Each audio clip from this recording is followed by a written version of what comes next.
Meu nome é Vonda Helf, e isto não era um tribunal. Era a cabine de primeira classe do voo 1128. Essas foram as 5 palavras que meu próprio irmão escolheu para me executar: falta da estabilidade psicológica necessária. O dedo bem cuidado de Kalin pousou na frase em destaque no documento legal entre nós, o veredito oficial de que todo o trabalho da minha vida, meu serviço como piloto militar, não passará de um sintoma de um caráter falho. Ele não queria apenas me deserdar. Ele queria aniquilar meu legado. Mas ele confundiu minha imobilidade com rendição. Se você já sentiu aquela dor de ser completamente desvalorizado por alguém que deveria estar ao seu lado, preciso que faça 2 coisas simples por mim agora mesmo. Primeiro, clique em curtir para que eu saiba que você entende esse sentimento. Segundo, vá aos comentários e digite uma única palavra: guerreiro. Só essa palavra, digite guerreiro. Se você acredita que este não foi o fim da minha história, mas o começo da minha luta, precisa saber que ela começou logo após outra: o funeral do nosso pai. O ar reciclado na cabine de primeira classe era um cobertor estéril, que não fazia nada para abafar a tensão tóxica que irradiava do assento ao meu lado. Do lado de fora da minha janela, os picos recortados e cobertos de neve da Cordilheira Cascade eram uma repreensão majestosa e silenciosa à mesquinharia que se desenrolava dentro daquele tubo de alumínio. Concentrei-me em suas arestas afiadas, tentando absorver um pouco de sua força. Kalin, em seu terno sob medida, ajustou o nó da gravata de seda, um pequeno gesto de um homem completamente à vontade com sua própria crueldade. Ele fez um sinal para a comissária de bordo, pedindo um whisky single malt com um movimento de pulso. Ele estava se apresentando, e eu era sua plateia cativa. Papai ficaria tão decepcionado em te ver assim, Vonda, começou, a voz grave e polida. Girou o líquido âmbar, os cubos de gelo tilintando como moedas. Desperdiçando sua juventude em um jogo de soldado sem sentido, só para acabar voando em um voo comercial como um plebeu. Ele tomou um gole delicado, com um sorriso perfeito nos lábios. Mas você está acostumada a não ser bem-vinda, não é? Até no funeral do seu pai. O ácido familiar da fúria controlada queimou minha garganta. Não me virei da janela. Não lhe dei essa satisfação. Ele chamava aquilo de jogo. Eu chamava de vida com propósito. Mas, em seu mundo de aquisições alavancadas e aquisições hostis, propósito só era medido em cifrões. Aos seus olhos, eu simplesmente havia desperdiçado meu tempo. Ele soltou um suspiro condescendente. Suponho que você esteja acostumado a ser visto de fora. Ele então sacou sua arma principal, não uma arma de fogo, mas algo muito mais danoso em seu mundo: papel. A pasta encadernada em couro já estava aberta, à espera. Seu dedo, com o anel de sinete do nosso pai, um anel que ele havia reivindicado antes mesmo de o corpo esfriar, bateu na linha de texto destacada em um amarelo doentio. Aqui, disse ele, inclinando-se, sua voz se transformando em um sussurro conspiratório que, de alguma forma, era mais insultuoso do que um grito. É do memorando final do fundo: falta a estabilidade psicológica necessária para administrar ativos complexos. Toda a equipe jurídica do meu pai assinou. Lá estava, o tiro fatal. Não uma explosão emocional, mas uma execução fria e legal. Toda a minha vida, minha carreira, a essência de quem eu era, uma piloto cuja mente era seu bem mais valioso, havia sido rebatizada. Eu não era competente. Eu não era disciplinada. Eu era instável. A palavra foi criada para invalidar tudo o que eu já havia conquistado, transformando minha força em uma fraqueza desqualificante. O ar em meus pulmões se transformou em chumbo. Não se tratava apenas de dinheiro. Tratava-se de apagamento. Cada instinto aguçado por anos de treinamento me gritava para retaliar. Mas a piloto em mim, a mulher que sabia que os momentos mais críticos exigem calma absoluta, assumiu o controle. Sem dizer uma palavra, enfiei a mão na mochila e tirei meu diário de bordo. Era um simples caderno preto de capa dura, um hábito da minha época como piloto de testes. Abri em uma nova página, destampei minha caneta tinteiro e, com a mão imóvel, registrei os detalhes: data, voo 1128, CDA. Então, Escrevi suas palavras exatamente como ele as disse, colocando-as entre aspas, sem a estabilidade psicológica necessária. Meu gravador de caixa preta pessoal, Kalin observava, com um sorriso lento e irônico se espalhando pelo rosto. Ele viu isso não como um ato de desafio, mas como um gesto patético e impotente.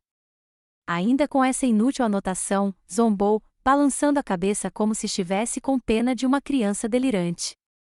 Você acha que esses rabiscos podem resistir a um pelotão de advogados de Washington? Acorde, Vonda.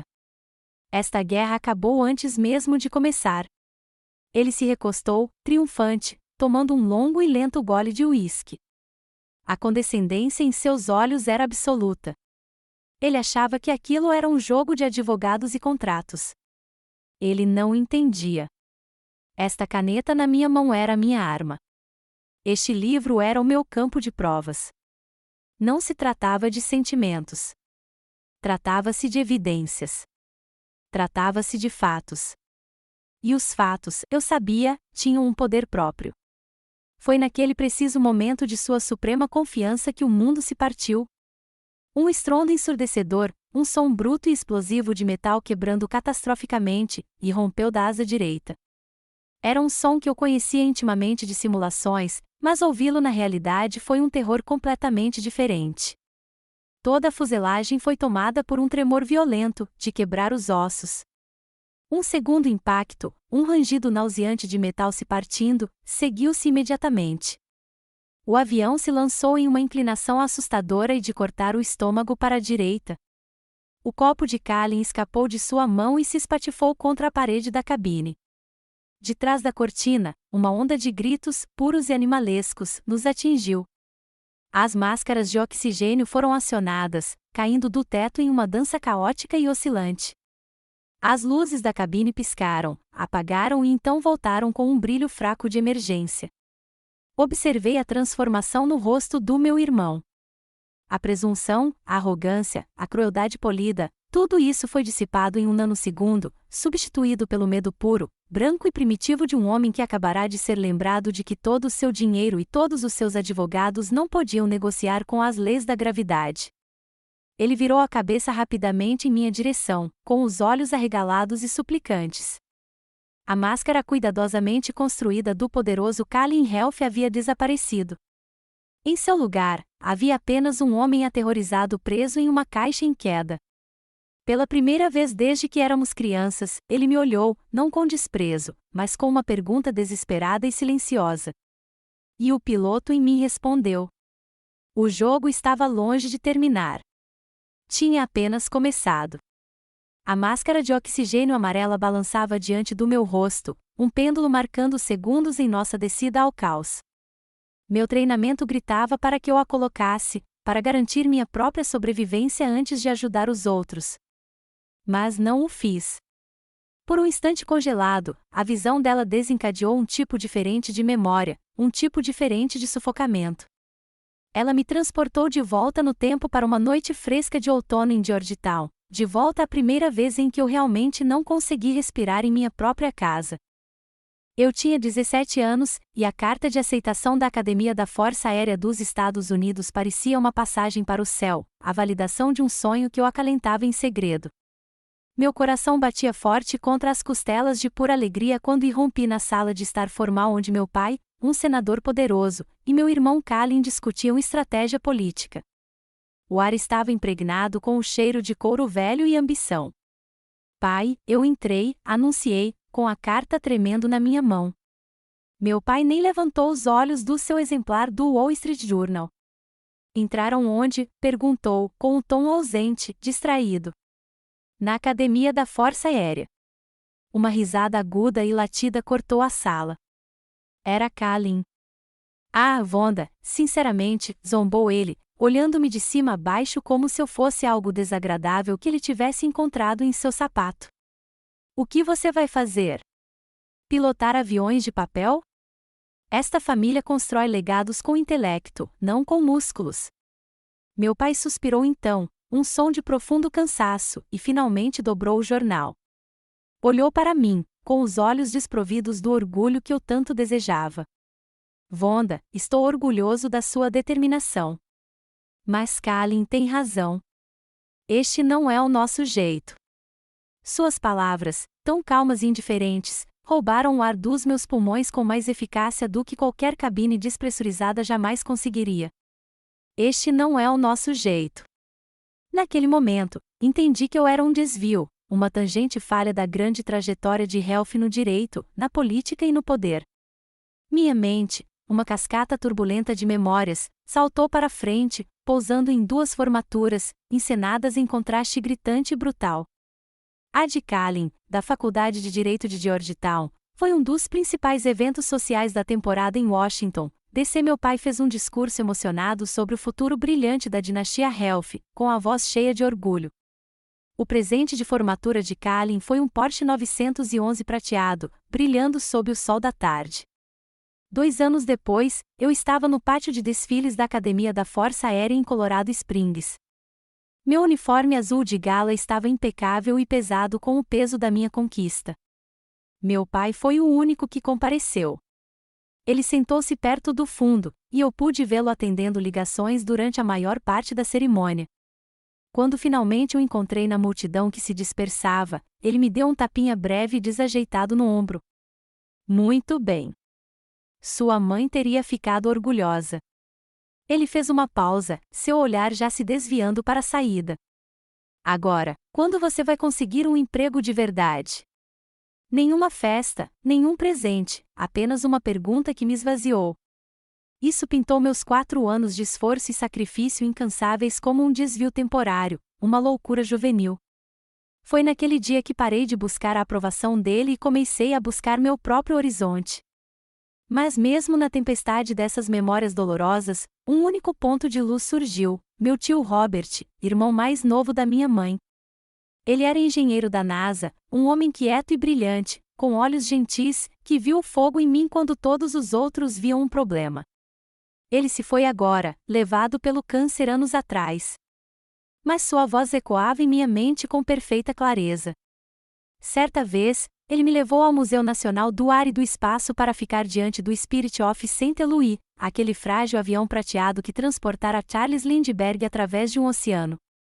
Está vendo isso, Vonda? Ele disse, sua voz um contraponto caloroso ao silêncio cavernoso do museu.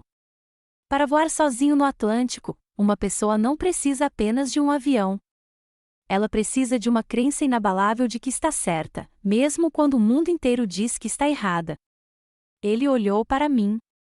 Sua família pode não entender. Eles olham para o chão. Você olha para o céu, mas o céu entende. O céu não julga, Vonda. Só exige coragem. Essas palavras se tornaram meu verdadeiro norte, a bússola interna que me guiou por cada desprezo, cada rejeição, cada vitória solitária. Elas foram a razão pela qual eu conseguia sentar aqui agora, em uma aeronave em colapso, e sentir não pânico, mas uma calma estranha e concentrada. Então, a lembrança final, mais venenosa, me inundou, a que explicava a frieza nos olhos de Kalin momentos antes. Era do auge da minha carreira. Eu havia sido selecionado para o programa de piloto de testes da próxima geração de caças, a elite da elite. Mas uma avaliação psicológica de rotina me despertou. O relatório usava uma frase vaga e insidiosa: potencial para instabilidade sob pressão não cinética sustentada. Era um jargão burocrático, sem sentido na prática, mas uma sentença de morte no papel. Isso paralisou minha carreira, me tirando da trajetória que trabalhei a vida inteira para alcançar. A decepção era um peso físico, um manto que carreguei por anos. Nunca a entendi. Minhas avaliações de desempenho eram impecáveis. Meus registros de voo eram impecáveis. Era um fantasma no meu arquivo contra o qual eu jamais conseguiria lutar. Até que, anos depois, um amigo da área de segurança cibernética, fazendo-me um favor, desenterrou a verdade horripilante. Aquela única frase danosa não fora a principal descoberta do psicólogo. Fora uma pequena nota tirada do contexto e vazada. De alguma forma, Kalin obteve uma cópia dessa avaliação e a encaminhou aos sócios jurídicos do meu pai. Era a apólice de seguro dele, uma prova a ser mantida em reserva, comprovando minha instabilidade e consolidando sua posição como o único herdeiro sensato da fortuna Health. Ele não apenas me viu cair, ele a planejou. As palavras que ele cuspiu em mim pouco antes da explosão, sem a estabilidade psicológica necessária, não foram apenas um insulto. Foram o ápice de uma traição que vinha se alastrando há anos, um longo e paciente ato de sabotagem. Essa constatação não me machucou apenas. Me reforçou, queimando os últimos vestígios de esperança de reconciliação familiar e deixando para trás algo mais duro, algo mais frio, algo pronto para a luta que viria. Em meio ao caos do voo 1128, enquanto o avião sacudia e gemia, minha mente se refugiou no único lugar que conhecia para encontrar ordem em meio à turbulência, o cadinho que me moldara. A cacofonia de gritos de pânico desapareceu, substituída pelo rugido familiar e controlado de um motor a jato no alto deserto, a base aérea Edwards, em Mojave. Este era meu santuário, minha forja. Aqui, não havia insultos polidos nem jogos de poder passivo-agressivos.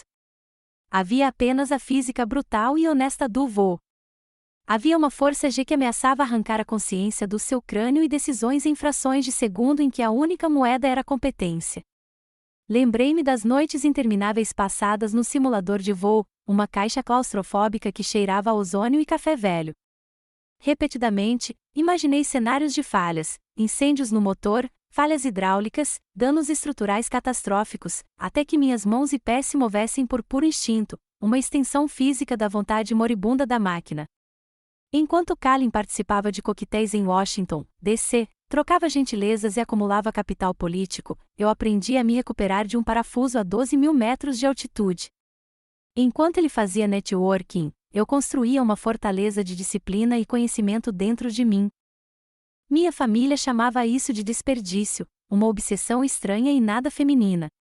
Mas eu sabia, com uma certeza que se arraigou em meus ossos, que era a única maneira de sobreviver no mundo deles.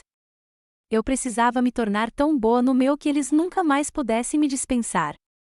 Esse caminho exigia sacrifícios que eles jamais compreenderiam. A moeda da minha carreira era o tempo, e eu o gastava livremente. Perdi o casamento do meu primo. Perdi o aniversário de 60 anos da minha mãe. Perdi o Natal, o dia de ação de graças e a Páscoa. Cada ausência era um pequeno corte, um lembrete do abismo que se alargava entre a minha vida e a deles. Ligações para casa eram campos minados de culpa. Inevitavelmente, eu ouvia a voz de Kalin ao fundo, suave e carregada de veneno. Estão todos aqui, Vonda, de novo, ele dizia, alto o suficiente para eu ouvir claramente. Espero que estejam se divertindo com seus brinquedos. Eles nunca viram o outro lado da moeda. Nunca me viram comendo um jantar solitário de ação de graças em uma bandeja de plástico em um refeitório cavernoso e vazio, com as luzes fluorescentes zumbindo no alto. Nunca viram as longas noites sem dormir antes de um voo de teste de alto risco, com meu estômago revirando com um pavor frio e profissional. Eles só viam minha ausência e a interpretavam pela única lente que tinham: egoísmo e indiferença. Aquela solidão profunda e isoladora era um fardo mais pesado do que qualquer teste de resistência física que a Força Aérea pudesse conceber. Nos momentos de silêncio, às vezes eu pegava um exemplar de Resistência, a história de Shackleton sobre sua incrível viagem. Li sobre sua recusa absoluta em se render ao gelo da Antártida, sua incansável busca por trazer seus homens de volta para casa contra todas as probabilidades. Sua história se tornou uma companheira silenciosa, um testemunho do fato de que a sobrevivência costuma ser uma tarefa solitária e sem glamour. A validação que eu tanto desejava nunca veio de um código postal de Washington, desse veio da pista rachada e castigada pelo sol da linha de voo. Lembrei-me do meu chefe de tripulação, Sargento Martinez, um homem de poucas palavras e profunda competência. Sua aprovação era o padrão ouro. Depois de um voo de teste particularmente angustiante, um defeito no trem de pouso que quase me fez raspar a pista com a barriga do jato, taxiei de volta, encharcado de suor frio, minha adrenalina finalmente dando lugar à exaustão. Sargento não disse muita coisa. Ele apenas me encontrou na escada, me entregou uma garrafa de água gelada e assentiu brevemente. Boa aterrissagem, Phantom, disse ele, com a voz rouca. Você nos manteve ocupados por mais um dia. Phantom, meu codinome. Naquela única palavra, dita com o respeito merecido de um homem que me confiou a vida de sua equipe, encontrei mais validação do que em uma vida inteira de elogios vazios do meu pai a Kalin. Era um reconhecimento baseado em ações, não em linhagem. Em uma solitária véspera de Natal, preso em serviço em uma base remota em Nevada, um pacote chegou para mim no posto de comando. Não era da minha família. Era do sargento e da equipe de manutenção. Dentro havia um recipiente com biscoitos caseiros e um simples cartão escrito à mão, ao Phantom. Obrigado por sempre nos trazer para casa em segurança. Aquele pequeno ato de gentileza, de família escolhida, significou mais do que qualquer porte jamais poderia. Meu diário de bordo preto não nasceu de um desejo de vingança. Começou como um mecanismo de sobrevivência. Começou após a traição mais profunda, depois que Kalin usou minha avaliação psicológica como arma. Percebi então que as palavras podiam ser distorcidas, as memórias podiam ser manipuladas, mas o registro escrito era imutável. A primeira entrada sistemática veio depois de um telefonema com meu pai. Eu estava com dificuldades financeiras, e ele prometeu, num raro momento de aparente empatia, analisar a possibilidade de liberar fundos de um pequeno fundo que minha mãe havia me deixado. Uma semana depois, Kalin ligou. Sua voz era fria, indiferente. Papai disse que você entendeu mal a conversa. Não o incomode mais com essas questões insignificantes. A mentira era tão descarada, tão audaciosa, que me deixou sem fôlego. Disseram-me que minha própria memória, minha própria audição, eram falhas. Naquela noite, sentado sozinho em meu apartamento espartano, abri o caderno. Anotei a data e a hora da minha ligação com meu pai. Anotei suas palavras exatas. Então, registrei os detalhes da ligação de Kalin, sua frase exata. O ato de anotar foi uma âncora. Foi uma declaração silenciosa: eu não sou louco. Eu não estou me lembrando errado. Isso aconteceu. O diário de bordo se tornou a prova definitiva da minha sanidade, um testamento silencioso contra o gaslighting, uma caixa preta preservando a verdade em uma família determinada a apagá-la. Em meio à cacofonia de alarmes estridentes e gritos de passageiros, um som diferente cortou o barulho. Uma voz que não fazia parte do caos, mas um desafio direto a ele. Não era dirigida aos passageiros.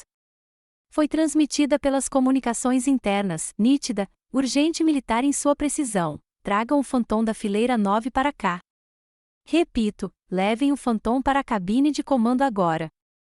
Fiquei paralisada. Fantasma, meu indicativo. Um nome que pertencia a um fantasma, uma versão de mim que eu pensava estar enterrada há muito tempo sob anos de descaso da minha família. Ouvi-lo pronunciado como uma ordem naquele caixão de metal não foi apenas um choque. Foi um despertar, uma descarga elétrica de alta voltagem que silenciou o ruído na minha própria cabeça e trouxe o mundo para um foco nítido e repentino. Kalin, com o rosto em um tom pálido de branco, agarrou meu braço. Seu aperto, normalmente tão sereno, agora era um torno desesperado e esmagador. Sente-se, Vonda. Não ouse se mexer, sibilou ele, com a voz embargada por um terror que não conseguia esconder. Você só vai piorar as coisas. Não se pilota essas coisas.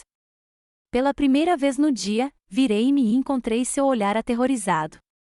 Os anos de silêncio praticado, de suportar sua condescendência como tática de sobrevivência, caíram como uma capa descartada. Deliberada e metodicamente, descolei seus dedos trêmulos do meu braço. Minha voz, quando falei, era tão calma e firme quanto o horizonte em um dia claro, um forte contraste com seu pânico crescente. Hoje não, Kalin. Com um clique decisivo que pareceu ecoar como um tiro na cabine tensa, soltei o cinto de segurança. Foi muito mais do que apenas o ato de me levantar. Foi o ato de me reerguer de 2 décadas sendo rebaixado, desvalorizado e sistematicamente descartado. Foi uma ressurreição. O corredor balançou violentamente enquanto o avião estremecia novamente. Mas meus pés encontraram apoio no chão instável. Meu centro de gravidade, um senso aprimorado por anos gerenciando plataformas instáveis em velocidades supersônicas, me manteve firme. Os rostos dos outros passageiros se voltaram para mim, um mar de confusão, medo puro e uma esperança desesperada e nascente. Do outro lado do corredor, um menino, de no máximo 10 anos, me observava com os olhos arregalados e sem piscar. Sua mãe o puxou para perto, seu corpo um escudo contra o horror que se desenrolava. Assim que dei meu primeiro passo determinado à frente, uma comissária de bordo, com o rosto pálido, mas a expressão serena, entrou no meu caminho, com o braço estendido, uma execução clássica do protocolo de emergência.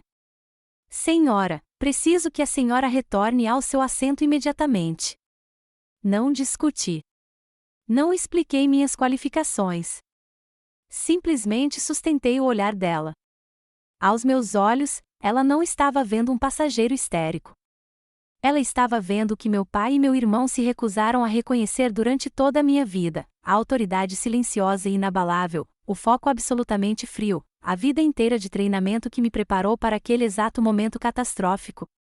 Sua formação profissional gritava para que ela me obrigasse a voltar ao meu assento. Mas seus instintos humanos, a parte dela que conseguia reconhecer competências sob pressão, viam uma solução. Depois de um instante que se prolongou por uma eternidade, vi o conflito em seus olhos se dissipar. Ela assentiu brevemente, quase imperceptivelmente. Abaixou o braço e se afastou, abrindo caminho para mim até a cabine. Ao passar pelo menino e sua mãe, ouvi-o sussurrar, com uma vozinha cheia não de medo, mas de admiração: "Mamãe, ela parece a Capitã Marvel." Aquele pequeno e inesperado raio de luz, da crença pura e descomplicada de uma criança, fortaleceu-me mais do que ele jamais poderia imaginar.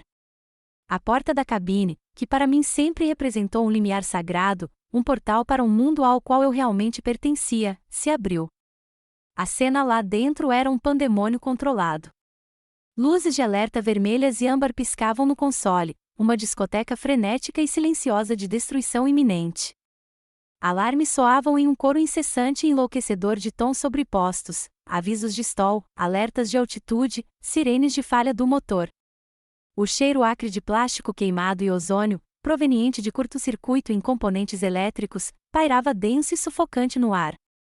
O comandante, um homem de cerca de 60 anos, com cabelos grisalhos grudados à testa devido ao suor, lutava com um manche, com os nós dos dedos brancos enquanto usava cada grama de sua força para impedir que a aeronave avariada entrasse em uma espiral mortal. O primeiro oficial estava afundado em seu assento, inconsciente ou quase, com a cabeça balançando com os movimentos violentos do avião, vítima da força da explosão inicial. O capitão olhou para cima quando entrei, arregalando os olhos por uma fração de segundo com o reconhecimento, seguido por uma onda de alívio palpável e profundo. "Você é o Phantom?" grunhiu ele, com a voz rouca e tensa de tanto gritar por cima dos alarmes. "Vonda Helf", respondi, minha voz cortando as palavras com brevidade militar. "Força Aérea, piloto de testes aposentado. Estou aqui para ajudar." Não havia tempo para gentilezas, nem espaço para dúvidas. Ele não pediu minhas credenciais. Não questionou minha presença. Viu minha postura, ouviu o comando na minha voz e entendeu. Indicou com um gesto a cabeça para o assento vazio do copiloto. "Entre, coronel." Coronel. A patente que eu havia conquistado, o título que Kalin jamais usará. Ouvi-lo proferido ali, neste momento de crise extrema, por um colega de profissão que precisava da minha habilidade, não do meu nome, foi a validação mais profunda da minha vida. De seu assento na cabine de primeira classe, Kalin observava tudo se desenrolar. Viu a irmã que acabará de estripar verbalmente, a plebeia que menosprezara, a mulher que declarara legalmente instável, caminhar pelo corredor com uma determinação inabalável. Viu a tripulação se abrir para ela como se fosse da realeza. Viu a porta da cabine se abrir e engoli-la inteira. E, pelo canal de comunicação ainda aberto, ouviu a ordem final e respeitosa do capitão: "Entre, coronel." A palavra o atingiu com a força de um golpe físico. Coronel. A verdade, nua e crua, colidiu com o edifício cuidadosamente construído de sua superioridade. Toda a sua visão de mundo, construída sobre o poder da riqueza herdada, do jargão jurídico e de uma vida inteira de desprezo pelo caminho que escolhi, começou a se fragmentar visivelmente. A irmã inconveniente, a nota de rodapé da família, a responsabilidade psicologicamente instável eram agora as únicas coisas que o separavam de uma queda livre final e aterrorizante. Sua vida, e a vida de outras 200 almas, estava agora nas mãos da mulher que ele passará a vida inteira tentando destruir. No momento em que me sentei no assento do copiloto, o mundo fora da cabine deixou de existir. Os gritos, o medo, o fantasma do rosto do meu irmão, tudo se dissolveu no ruído de fundo. Eu não era mais apenas um piloto. Era um especialista em sistemas em um ambiente hostil. E esta aeronave moribunda era minha paciente. Minhas mãos se moviam com uma precisão mecânica, fruto de milhares de horas de treinamento. Meus dedos dançavam pelo painel de controle, um borrão de movimento. Silenciei os alarmes não críticos, eliminando o caos auditivo que gerava pânico. Meus olhos perscrutavam a cascata de avisos, triando as falhas, isolando os sistemas corrompidos daqueles que ainda poderiam nos salvar. Relatório de status, eu disse ao capitão, com a voz desprovida de emoção, um mero canal de informações. O motor 2 quebrou, ele resmungou, lutando contra o manche. Falha completa e incontrolável. Estamos perdendo pressão hidráulica. Meus olhos confirmaram sua avaliação no visor. A pressão hidráulica caiu 30% e continua caindo, respondi, com um tom seco e analítico. Estamos perdendo o controle rapidamente. Eu não estava apenas lendo os números. Estava traduzindo o caos em dados acionáveis. O capitão olhou para mim, com uma expressão que misturava concentração sombria e respeito crescente. Ele não estava mais vendo apenas um oficial aposentado. Estava testemunhando uma mestre em seu ofício. Os canais de controle de tráfego aéreo civil seriam uma bagunça, um congestionamento frenético de pilotos em pânico e controladores sobrecarregados. Perder tempo ali era um luxo que não tínhamos. Minha mão se moveu para um painel secundário, um equipamento militar adaptado que a maioria dos pilotos civis jamais tocava. Digitei uma longa sequência de código alfanumérico, uma sequência que eu conhecia tão bem quanto o meu próprio nome. O painel piscou, abrindo um canal de comunicação seguro e criptografado. Era uma linha prioritária diretamente para o coração do sistema nervoso defensivo da América do Norte. Mayday, Mayday, Mayday, falei no microfone do meu fone de ouvido, as palavras formais e assustadoramente calmas. Aqui é o voo 1128 da América, indicativo Phantom, declarando uma emergência durante o voo. A resposta foi instantânea. Sem pânico, sem confusão, apenas a voz calma e profissional de um controlador do NORAD, vinda das profundezas do complexo da montanha Cheyenne. Phantom, aqui é Cheyenne. Estamos rastreando sua anomalia. Aguardando suporte. Imediatamente, meu visor de navegação, que piscava erraticamente, se estabilizou. Um fluxo limpo e constante de dados começou a fluir, padrões climáticos em tempo real, mapas topográficos destacando corredores seguros, uma lista priorizada de aeródromos de emergência viáveis. Com uma única ação, eu nos tirei do nosso isolamento aterrorizante e nos conectei à rede de segurança mais robusta do planeta. Pela primeira vez desde a explosão, um mínimo de controle parecia possível. Foi naquele preciso momento de confiança que o fantasma apareceu. Minha mão repousava no quadrante do acelerador, um peso familiar e reconfortante. E então uma lembrança, aguda e indesejada como um caco de vidro, perfurou minha concentração. Vi a avaliação psicológica de anos atrás, aquela que havia paralisado minha carreira. Vi a frase condenatória em letras frias e burocráticas: potencial para instabilidade sob pressão não cinética sustentada. E então, pior, a lembrança da descoberta. O dia em que finalmente vi a prova da traição de Kalin, um e-mail encaminhado a mim pelo meu contato de segurança cibernética, de Kalin Health para o advogado do meu pai. Assunto: nossa arma. O corpo do e-mail era breve: senhores, acredito que isso será mais do que suficiente para fundamentar nosso caso em relação ao temperamento de Vonda. Ele não tinha usado apenas meu momento de vulnerabilidade contra mim. Ele o havia nomeado. Ele o havia celebrado, nossa arma. O balanço da cabine pareceu desaparecer. O som dos alarmes diminuiu. Tudo o que eu conseguia ver era o rosto presunçoso e triunfante de Kalin. Sua voz, um sussurro venenoso do passado, ecoava em minha mente: veja, meu pai estava certo. Você não pertence a este mundo. Você não consegue lidar com a pressão. Por uma fração de segundo infinita e assustadora, minha mão congelou sobre os controles. A dúvida, o demônio insidioso contra o qual lutei a vida toda, surgiu do abismo. A voz soou tão sensata, tão certa: Kalin está certo. E se eu congelar? E se eu tomar a decisão errada? E se eu falhar? Mas então outra voz se ergueu para encontrá-la, mais profunda, mais forte.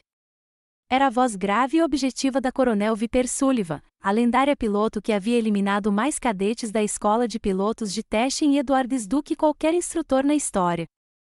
Foi ela quem me ensinou a pilotar protótipos pelo espaço aéreo restrito da Área 51, uma mulher que tratava a física como uma religião e o medo como uma distração irritante. Eu estava prestes a falhar em uma simulação complexa, dominado pela emoção, e ela entrou no comunicador, sua voz cortando meu pânico. O céu não se importa com os seus sentimentos, Ralph, ela latiu. Ele não se importa se você está com medo ou com raiva, ou se seu irmão é um filho da puta. Ele só se importa com a sua próxima ação. Agora pilote o avião. Respirei fundo e me acalmei, sentindo o ar reciclado esfriar em meus pulmões. Afastei a imagem de Kalin, transformando-a em um grão de poeira na imensidão da minha responsabilidade.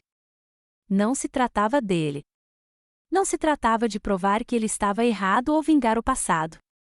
Tratava-se das 200 almas atrás de mim, cujas vidas dependiam de cada decisão minha. Tratava-se da voz calma e profissional do NORAD, aguardando o meu comando. Agarrei o manche, minhas mãos firmes novamente. A dúvida se foi, substituída pela chama fria e pura da determinação. NORAD, aqui é o Phantom, eu disse, minha voz soando com uma autoridade que não deixava espaço para questionamentos. Reportem todas as opções viáveis de pouso imediatamente. Phantom, temos más notícias, disse a voz do NORAD, de uma calma perturbadora, num tom clínico e distante que, de alguma forma, era mais aterrorizante do que um grito de pânico. A análise térmica mostra que seu motor número 1 está superaquecendo catastroficamente. Os destroços da primeira explosão provavelmente causaram danos críticos em cascata. Esperamos falha a qualquer momento. As palavras pairavam na cabine, uma sentença de morte proferida da segurança de um bunker na montanha, quilômetros abaixo. Olhei para o capitão. Os últimos vestígios de cor haviam sumido de seu rosto, deixando para trás uma máscara cinzenta de total resignação. Ele não precisava dizer nada. Nós dois sabíamos o que isso significava. Não havia reforço para o reforço. Não havia mais nada. E então aconteceu. Não foi um estrondo desta vez, nem um tremor. Foi um estalo seco e definitivo, um som como de um enorme galho de árvore quebrando sob um peso insuportável. E então silêncio, um silêncio absoluto, profundo e completamente anormal. O último motor havia parado. O rugido constante e vital que havia sido o pano de fundo constante e reconfortante de toda aquela provação simplesmente desaparecera. Num instante, essa enorme maravilha da engenharia moderna, com 70 toneladas, foi reduzida à sua verdade mais básica e brutal. Era uma rocha, um pedaço de metal caindo do céu. O único som era o guincho agudo e fino do vento passando pela fuselagem, um som faminto e predatório que parecia celebrar nossa recém-descoberta impotência. Todos os sistemas alimentados pelos motores ficaram inoperantes em um efeito dominó de falhas. Os displays de voo, nossos olhos na tempestade, piscaram e se apagaram, deixando-nos cegos. O medidor de pressão hidráulica chegou a zero. Agora éramos um planador muito pesado e nada aerodinâmico, sem potência, sem controles primários de voo e com uma esperança cada vez menor. Estávamos caindo. E foi então que o demônio que vivia dentro de mim, aquele forjado pela minha família, fez seu ataque final e cruel. Por 4 segundos, minha mente ficou completamente branca. Foi uma falha total do sistema, não apenas uma hesitação, não um momento de medo. Foi um vazio completo e absoluto onde meu treinamento, minha experiência, minha própria identidade costumavam estar. E para esse vazio irromperam as vozes, os fantasmas que carreguei comigo a vida toda, o riso irônico de Kalin, o suspiro de decepção do meu pai, o texto frio e clínico da avaliação psiquiátrica. Fundiram-se num rugido único e ensurdecedor dentro do meu crânio, uma única palavra gritada do abismo dos meus medos mais profundos e sombrios: instável, incompetente, fracassado. Eu conseguia ver minhas mãos apoiadas no manche, mas elas pareciam estar a quilômetros de distância.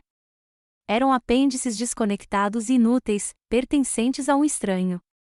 Eu ouvia o capitão gritando meu nome: Vonda, Vonda, pare. Mas sua voz era um eco distante e distorcido vindo de um abismo impossível. 212 almas, suas vidas no fio da navalha, e eu estava congelado, completa e completamente paralisado, exatamente como sempre disseram que eu ficaria. A profecia havia se tornado realidade. Uma onda de vergonha nauseante e paralisante tomou conta de mim, mais forte do que qualquer força G que eu já tivesse conhecido. Eu ia falhar com todos eles. Eles estavam certos o tempo todo. 1 segundo, 2 segundos, 3. Minha vida inteira tinha me levado a esse momento, e eu não era nada. E no 4º segundo, no momento mais profundo e negro daquela paralisia, algo mais se acendeu. Começou como uma pequena faísca desafiadora na escuridão congelada da minha alma, e então irrompeu em um inferno puro e incandescente. Era raiva, uma fúria primitiva, purificadora e totalmente incandescente. Não. A palavra foi uma detonação silenciosa em minha mente, uma explosão que estilhaçou o coro de fantasmas. Seus desgraçados não vão vencer. Eu não estava gritando em voz alta, mas o juramento foi a coisa mais alta que eu já tinha ouvido. Era uma declaração de guerra, forjada no coração do meu próprio inferno pessoal, contra os guardiões da minha própria insegurança. Você não vai me definir. Nem hoje, nem nunca. Meu pai, Kalin, os burocratas sem rosto que haviam carimbado meu arquivo com uma única palavra condenatória, eles construíram uma gaiola psicológica ao meu redor durante toda a minha vida, tijolo por tijolo, insulto por insulto. E naquele momento, eu a vi como a coisa frágil e patética que era, e me recusei a morrer nela. Este é o meu coquit. Este é o meu céu. E você não o tirará de mim. A raiva foi um desfibrilador para minha alma. Ela trouxe meu sistema de volta à vida. A raiva pura e inabalável queimou a névoa do medo e da vergonha como uma tocha de plasma. O sangue rugiu de volta à minha cabeça.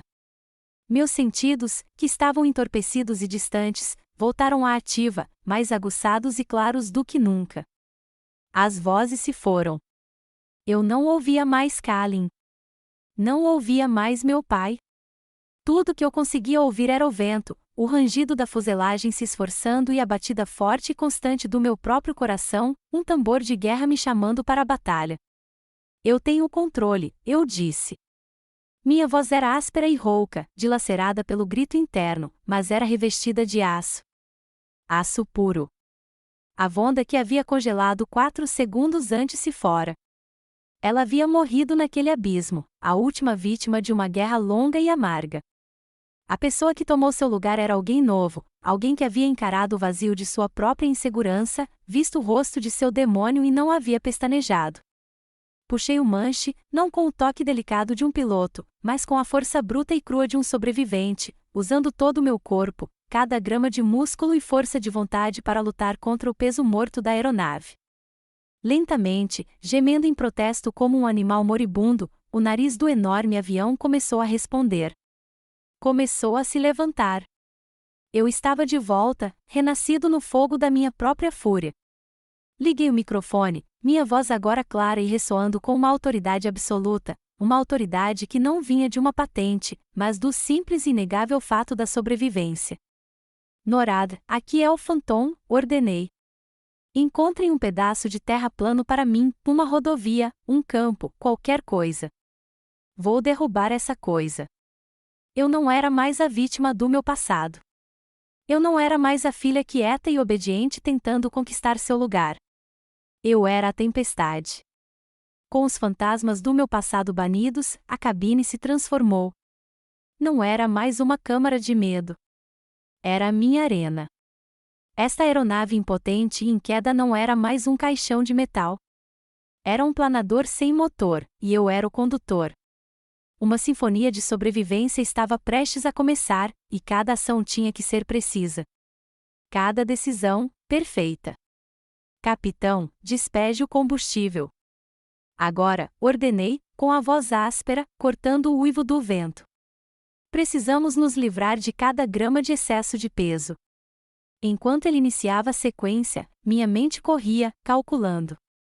Preciso da nossa razão de planeio ideal. Cada segundo que conseguimos ficar no ar nos garante mais uma milha em terra. Entramos em um ritmo, uma parceria perfeita nascida de uma crise compartilhada. Ele, com suas décadas de experiência em voo comercial, e eu, com meu conhecimento especializado em dinâmicas extremas de voo.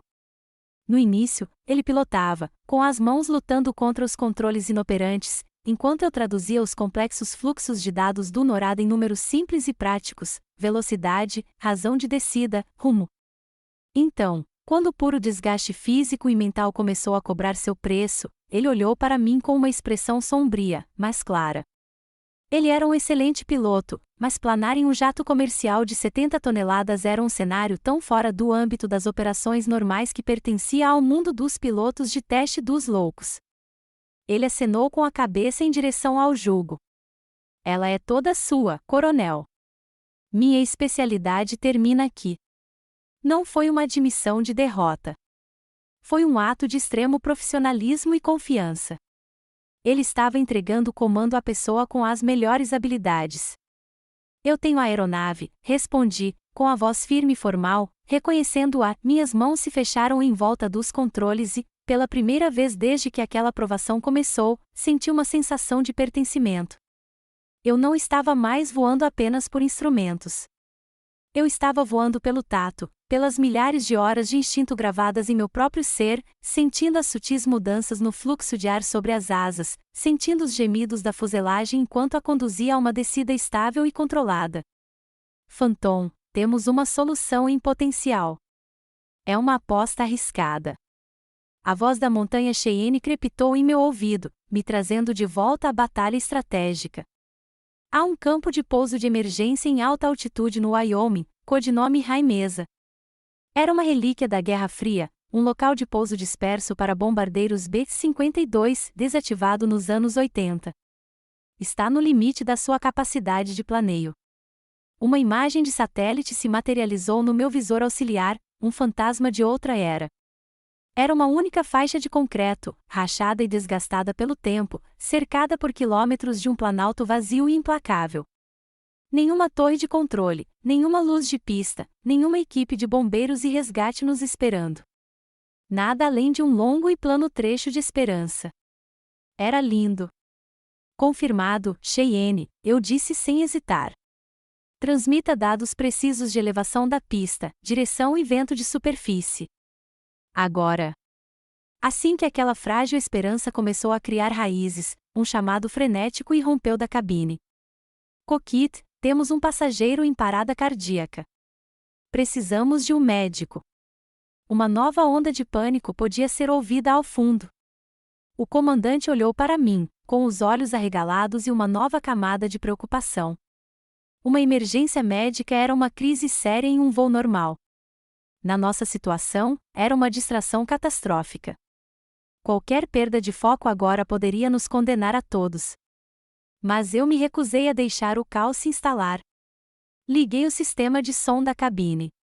Minha voz ecoou pela aeronave, não alta, mas imbuída de uma calma inabalável que exigia atenção. Passageiros, permaneçam sentados. Tripulação, se houver um médico a bordo, por favor, prestem assistência. Caso contrário, iniciem as compressões torácicas imediatamente. Fiz uma pausa, deixando a autoridade da minha voz dominar a cabine assustada. Dou-lhe a minha palavra, estaremos em terra antes que o tempo acabe. Era uma promessa feita na ponta de uma faca, uma declaração de intenções contra probabilidades impossíveis. Mas eu podia sentir o seu efeito. A onda crescente de pânico na cabine diminuiu, substituída por um silêncio tenso e concentrado, um silêncio construído com base na confiança. Os minutos se estenderam até a eternidade enquanto planeávamos pelo céu, um pássaro metálico silencioso em uma aproximação final e desesperada. Raimesa cresceu de uma linha em uma tela para uma leve mancha no horizonte, e finalmente se transformou em uma faixa pálida e solitária de concreto. O tempo havia acabado. Comecei a lista de verificação da aproximação final, com a voz firme e monótona. Flaps, sem sistema hidráulico. Slats, sem sistema hidráulico. Olhei para o capitão. O trem de pouso pode não travar, declarei, com a dura realidade pairando entre nós. A pressão está muito baixa. Temos que nos preparar para um pouso de barriga. Parar derrapando na fuselagem seria um fim violento e imprevisível, com grande chance de a aeronave se despedaçar. Mas então, enquanto a pista se aproximava rapidamente, uma ideia surgiu na minha mente, uma manobra perigosa e pouco ortodoxa que eu só havia praticado em simulações. Uma aposta desesperada e arriscada. Não, eu disse, um novo plano se formando instantaneamente. Não vamos fazer um pouso de barriga. O capitão me olhou como se eu tivesse enlouquecido. Vou abaixar o nariz pouco antes do toque, expliquei, sem tirar os olhos da vista à frente. Use o impulso para frente para forçar o trem de pouso principal para baixo e para a posição travada no momento do impacto. Seu rosto empalideceu. Era uma manobra incrivelmente arriscada. O instinto de um piloto é dar flare, levantar o nariz para suavizar o pouso. Bater o trem de pouso do nariz no chão deliberadamente primeiro poderia fazer com que todo o suporte cedesse, fazendo o avião capotar pela pista em uma bola de fogo. Mas então ele olhou nos meus olhos. Não viu um apostador. Viu um piloto de testes. Viu um foco absoluto e inabalável. Viu um cálculo que já havia sido feito. Ele respirou fundo. Entendido, disse ele, com a voz firme e a confiança absoluta. Boa sorte, Phantom. Não havia mais tempo para cálculos. Não havia mais espaço para dúvidas. A faixa cinzenta e rachada da pista de Raimesa subiu ao nosso encontro com uma velocidade estonteante e assustadora. O vento não apenas uivou perto da cabine, ele guinchou, um protesto final e ensurdecedor contra nossa tentativa de desafiar a gravidade. Meu mundo, antes vasto e aberto, havia se reduzido a este único trecho de concreto e aos controles pesados e insensíveis agarrados em minhas mãos. O destino de todos a bordo dependia de uma única e desesperada aposta. Preparem-se, gritei no sistema de som, e a única palavra foi um tiro cortando o silêncio tenso e orante da cabine. Preparem-se para o impacto. Minhas mãos se moveram com vontade própria, uma vida inteira de treinamento, disciplina e instinto convergindo para aquele momento singular. Aliviei o manche para frente, uma pressão suave, mas deliberada, que soou como uma heresia, inclinando o nariz da enorme aeronave para baixo. Foi um movimento que desafiou todos os instintos de um piloto, uma violação direta e intencional da regra sagrada de alargar a cauda antes do pouso para suavizar o impacto. Eu estava fazendo o oposto. Eu estava convidando a violência. O trem de pouso dianteiro atingiu primeiro o concreto em ruínas, coberto de ervas daninhas. Um grito violento e estridente de borracha torturada irrompeu quando o pneu fez contato, desintegrando-se instantaneamente sob a força imensa e concentrada. Toda a fuselagem se convulsionou, uma onda de choque de energia tão poderosa que parecia que o avião havia sido atingido por um raio, atravessando a cabine de frente para trás. De seu assento na primeira classe, Kalin fechou os olhos com força, os dentes cerrados. Um gemido baixo escapou de seus lábios enquanto se preparava para o inevitável fim flamejante. Ele tinha certeza de que aquele era o momento do meu fracasso final, a prova final e fatal da minha instabilidade, um erro que mataria a todos. Mas ele não entendia. Eu não estava apenas voando. Eu estava travando uma guerra contra a física, e havia apostado tudo em uma única e brutal equação de força e movimento. O impacto inicial e concentrado do trem de pouso dianteiro enviou um enorme choque de energia cinética para trás, através da fuselagem, uma onda de choque projetada para um único propósito. E, exatamente como eu havia calculado naquela decisão em uma fração de segundo no céu, aquela força foi suficiente. Ele jogou os dois conjuntos principais do trem de pouso para baixo e para trás de seus compartimentos. Um estrondo alto e ressonante ecoou pela fuselagem, um som que senti através do chão, através do assento e profundamente em minha alma. Foi o som mais lindo que eu já tinha ouvido. No console escuro, contra todas as probabilidades, as duas luzes indicadoras do trem de pouso piscaram de vermelho para verde. Travado. Eles estavam travados. No nanosegundo em que as luzes ficaram verdes, puxei o manche com toda a força que possuía. O nariz se ergueu do asfalto e todo o peso do Boeing 737 de 70 toneladas se chocou contra o trem de pouso principal. O som foi apocalíptico, um rugido ensurdecedor e rangente de metal gritando em protesto contra o concreto enquanto as rodas, agora travadas, suportavam a carga impossível. Uma chuva brilhante de faíscas alaranjadas, um espetáculo de fogos de artifício de sobrevivência improvável, irrompeu sob as asas, iluminando a paisagem desolada. O cheiro acre e sufocante de borracha queimada e metal superaquecido inundou a cabine. O avião estava no chão, mas estávamos longe de estar seguros. Éramos um trem desgovernado, uma fera metálica presa a uma coleira de concreto rachado, derrapando pela pista abandonada sem nenhuma maneira eficaz de parar, indo direto para a queda de 300 metros de um cânion profundo na extremidade oposta. Freios, rugi, apertando a alavanca do freio de emergência com toda a minha força, o plástico rangendo sob minha mão. O capitão, voltando à ação, pisou fundo nos pedais do leme com toda a sua força, tentando manobrar o monstro em cauda de peixe. A aeronave derrapou para o lado, uma derrapagem descontrolada e aterrorizante de metal contra concreto que ameaçava arrancar as asas da fuselagem. Pela janela lateral da cabine, eu podia ver a beira do cânion se aproximando cada vez mais, o céu azul e vazio além dela, um convite ao esquecimento.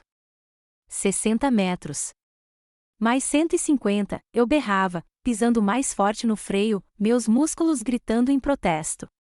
Estávamos travando uma guerra contra o impulso, centímetro por centímetro. O avião estremeceu, quicou e, com um último e violento solavanco que nos jogou para a frente contra os cintos de segurança, deslizou até parar. O nariz da aeronave pairava sobre o abismo, tão perto que eu conseguia ver as rochas no fundo do cânion milhares de metros abaixo. E então, o silêncio, um silêncio profundo e ressonante, quebrado apenas pelo som da minha respiração irregular e desesperada e pelas batidas frenéticas e gloriosas do meu próprio coração. Por um único momento, suspenso, o universo inteiro prendeu a respiração. Então, da cabine atrás de mim, tudo começou, um único e hesitante estalo, depois outro, e então o avião inteiro explodiu. Uma onda de sons humanos crus me inundou, aplausos, soluços, risos histéricos. Um coro cru, explosivo e belo de vida. Eles estavam vivos. Nós estávamos vivos. Mas eu estava imóvel, com as mãos ainda grudadas aos controles, incapaz de me soltar. Meu corpo tremia, a adrenalina começando a recuar lenta e dolorosamente. Peguei meu diário de bordo preto, com a mão tremendo tanto que mal conseguia destampar a caneta. Encontrei uma página em branco e escrevi, 4 segundos. Da próxima vez, 0. Era um reconhecimento particular do meu fracasso e um voto solene para o meu futuro. O capitão recostou-se no assento e virou-se para me olhar. A expressão em seus olhos era algo além do respeito, além da gratidão. Era pura admiração, sem adulteração. Ele apenas balançou a cabeça, sem conseguir encontrar as palavras. No corredor agora aberto da cabine de primeira classe, Kalin ficou paralisado, com a mão agarrada ao encosto de um assento em busca de apoio. Ele olhou para a cabine, para a porta aberta, para a silhueta da irmã contra o céu claro e indiferente do Wyoming. Viu a mulher que tentará apagar, a irmã que ele rotulara de fracassada. E, pela primeira vez em toda a sua vida, meu irmão não tinha absolutamente nada a dizer. Fiquei ali sentado por um bom tempo, apenas ouvindo os sons da sobrevivência. Aquele momento de silêncio do meu irmão foi uma vitória mais alta que qualquer explosão. Se você já teve um momento em que suas ações finalmente silenciaram os críticos, em que a verdade sobre quem você é foi provada sem sombra de dúvida, curta para mim. E nos comentários, só quero ver uma palavra que eu sei que você entende, digite vindicação. Me diga que você estava aqui para isso. O silêncio após o pouso foi passageiro. Nas horas seguintes, enquanto as equipes de emergência lotavam a pista esquecida de High Mesa, uma nova tempestade começou a se formar. A história de piloto fantasma salva o voo 1128 virou sensação nacional, uma manchete animadora em meio a um ciclo de notícias cansativo. Fui aclamado como um herói. Mas enquanto eu prestava depoimentos calmos e factuais aos investigadores exaustos, porém gratos, do NTSB e da FAA, meu irmão já travava uma guerra diferente. Seu breve e atordoado silêncio se evaporou no momento em que seus pés pisaram em terra firme e em segurança. Eu o vi na tenda de comando improvisada, andando de um lado para o outro, com o telefone pressionado contra o ouvido. Ele não estava ligando para a família para avisar que estava seguro. Ele estava ligando para sua equipe de relações públicas em Washington, D.C. Ele estava lançando um ataque preventivo. Ao anoitecer, os primeiros tiros foram disparados. Uma narrativa diferente começou a emergir em vários blogs políticos influentes, sussurrada na câmara de eco da internet. Minha antiga avaliação psicológica, a arma que ele havia guardado por anos, vazou. A história foi habilmente manipulada. Meu ato heróico foi reenquadrado como a aposta imprudente de um indivíduo instável com um histórico de comportamento impulsivo. Transformaram meu triunfo em uma falha de caráter. Eu não era mais um salvador. Eu era um ônus que por acaso teve sorte. Li os artigos num tablet emprestado, as palavras borradas sob a forte luz fluorescente do alojamento temporário. A dor familiar e nauseante da traição retornou, mais aguda e dolorosa do que a lembrança do congelamento de 4 segundos. A audiência oficial do NTSB ocorreu uma semana depois, em Denver. A sala estava fria, formal e totalmente desprovida da emoção crua do evento em si. Kalin estava lá, ladeado por uma equipe de advogados impassíveis, não como testemunha, mas como parte interessada representando o fundo da família Helf. Sua presença era uma declaração de guerra. As perguntas, feitas por um advogado que trabalhava em conjunto com a equipe de Kalin, eram insidiosas, cheias de veneno polido.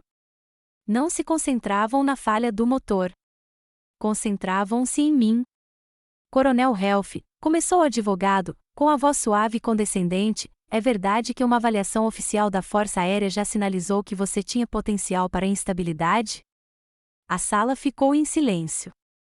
Era a emboscada.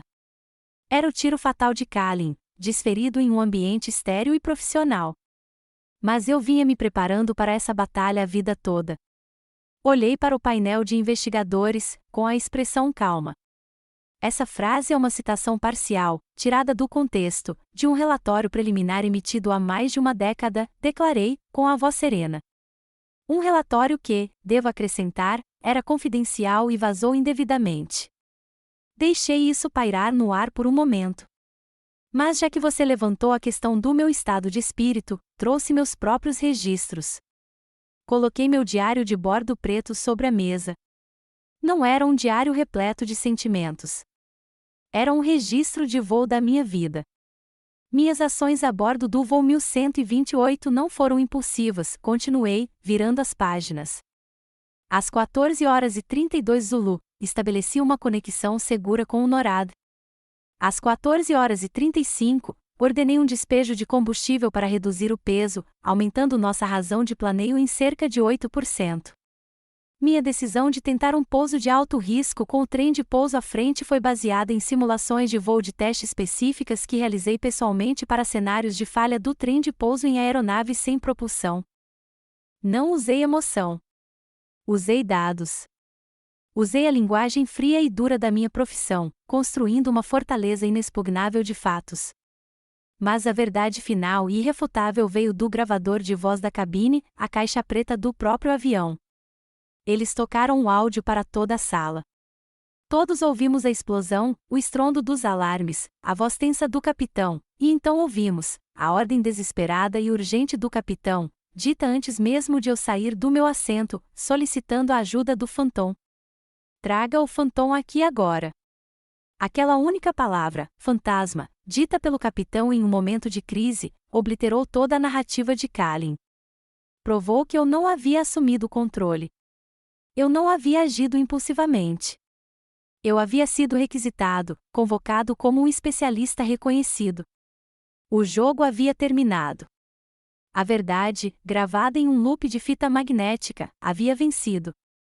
Ao final da audiência, o investigador principal anunciou que suas conclusões preliminares indicavam que minhas ações não eram apenas heroicas, mas provavelmente a única linha de ação que poderia ter levado a um desfecho positivo. Saí da sala e passei por Kalin. Ele estava parado, imóvel, com seus advogados sussurrando furiosamente para ele. Parecia diminuído, um homem que havia construído seu mundo inteiro com base no poder de suas palavras, agora sem palavras diante de uma verdade que não conseguia distorcer. Naquela noite, ele veio ao meu quarto de hotel. A arrogância havia desaparecido, substituída por um olhar desesperado e vazio. Vonda, somos uma família, ele começou, as palavras soando fracas, patéticas. Interrompi-o, com a voz tão fria e dura quanto o planalto de Wyoming. Não. Ele se encolheu. O quê? Você e eu compartilhamos DNA, eu disse, olhando-o diretamente nos olhos. Isso é um fato biológico. Família é uma escolha. Ela se constrói com base na confiança, no respeito, na lealdade. Você destruiu tudo isso, pedaço por pedaço, cada vez que escolheu me minar. Você completou a demolição quando pegou minha ferida mais profunda e tentou usá-la como arma.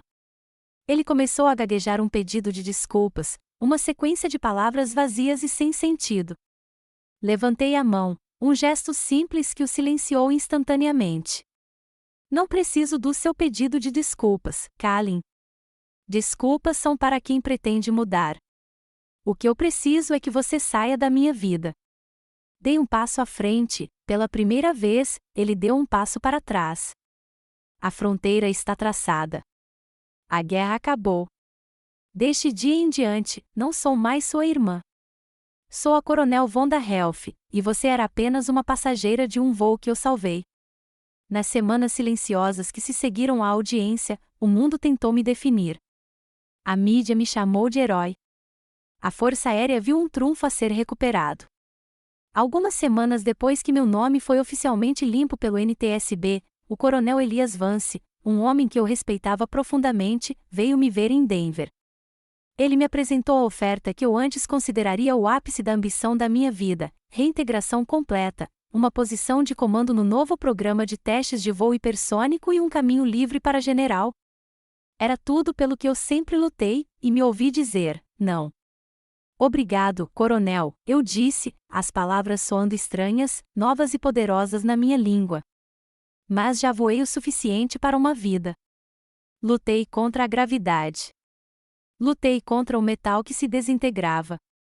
E lutei contra meus próprios demônios. Estou pronto para um tipo diferente de missão agora. Uma nova ideia, que vinha se formando silenciosamente desde o pouso, surgiu. Em vez de aceitar a oferta, fiz uma contraproposta. Eu queria uma nova função, um cargo de instrutor civil na Academia da Força Aérea em Colorado Springs, desenvolvendo e ensinando um novo currículo sobre psicologia de crise e tomada de decisões sob extrema pressão. Quero ensiná-lo sobre os 4 segundos, expliquei a um coronel Vance surpreso. Quero ensiná-los a proteger o céu dentro de suas próprias cabeças antes mesmo de tentarem proteger o céu lá fora. Tornei-me uma espécie de lenda na academia. Minha sala de aula era diferente de todas as outras. Eu não ensinava apenas aerodinâmica ou gestão de sistemas. Eu ensinava medo. Eu ensinava insegurança. Eu ensinava as verdades feias, inconvenientes e poderosas da falibilidade humana. Minha palestra mais famosa, aquela sobre a qual os cadetes falariam por anos, intitulava-se Bem-vindo aos seus 4 segundos. Fiquei diante deles, rapazes e moças com olhos brilhantes e famintos, e contei-lhes a verdade nua e crua do meu próprio fracasso. Chegará um momento na sua carreira e na sua vida, eu dizia, com a voz baixa, mas ecoando até o fundo do auditório, em que vocês congelarão, em que o treinamento desaparecerá. O barulho será ensurdecedor e vocês se sentirão total e completamente perdidos. Nesse momento, não lutem contra isso. Não se envergonhem por isso. Reconheçam. Respirem fundo e então lembrem-se do motivo pelo qual vocês voam. Costumo citar a pesquisadora Brené Brown, cujo trabalho me ajudou a entender minha própria jornada. Vulnerabilidade não é fraqueza. É a nossa medida mais precisa de coragem. Seus 4 segundos de terror não definem você. O que você faz no 5º segundo, isso define tudo. Meu novo legado não foi forjado no céu, mas na terra, nas vidas que eu agora podia tocar. A prova mais tangível disso foi Ronin, o garoto do voo que me chamou de Capitão Marvel. Agora adolescente, ele me encontrou. Ele tinha lido sobre meu novo cargo, e sua família havia se mudado para Colorado Springs para que ele pudesse ter aulas de voo comigo. Sob minha orientação, ele não aprendeu apenas a pilotar um Cessna. Ele absorveu a filosofia da resiliência, de encarar o medo de frente. Ele estava se tornando o tipo de piloto e o tipo de homem que eu sabia que o mundo precisava. Naquela época, chegou um envelope grosso dos advogados de Kalin. Não era um processo. Não era uma ameaça. Era o estatuto de uma nova fundação, a Bolsa de Estudos de Aviação Health. Kalin, no que parecia ser o primeiro ato verdadeiramente altruísta de sua vida, havia usado uma parcela significativa de sua herança para adotá-la perpetuamente. O objetivo era financiar a educação de aspirantes a pilotos de origens desfavorecidas. A única condição era que eu, Coronel Von da Health, atuasse como único administrador e presidente do conselho. Fiquei sentado com os documentos por um longo tempo. Aquilo não era perdão, não da maneira simples e fácil que as pessoas imaginam. Era algo mais complexo. Era um reconhecimento. Era, à sua maneira transacional, um ato de expiação. Eu aceitei, não por ele, nem mesmo por mim. Aceitei pelos futuros fantasmas que estavam lá fora, sonhando com um céu que achavam que não poderiam alcançar. Foi minha maneira de pegar o legado tóxico do nome da minha família e transformá-lo em algo novo, algo que pertencesse aos céus. A história termina 1 ano depois. Estou no terraço da minha pequena casa em Colorado Springs, observando o sol nascer sobre os picos magníficos e recortados das montanhas rochosas. O ar está fresco e limpo. Estou tomando meu café da manhã, não em uma caneca militar, mas em uma simples xícara de cerâmica feita à mão, um presente da Ronin. Na lateral, está escrito: o céu não é o limite. Abro um novo diário de bordo preto. As páginas estão imaculadas, vazias, uma paisagem de possibilidades. Logo na primeira página, não registro um insulto ou um fracasso. Escrevo 4 linhas curtas, um novo plano de voo para uma nova vida. Segundo 1, inspire. Segundo 2, expire. Segundo 3, perdoe.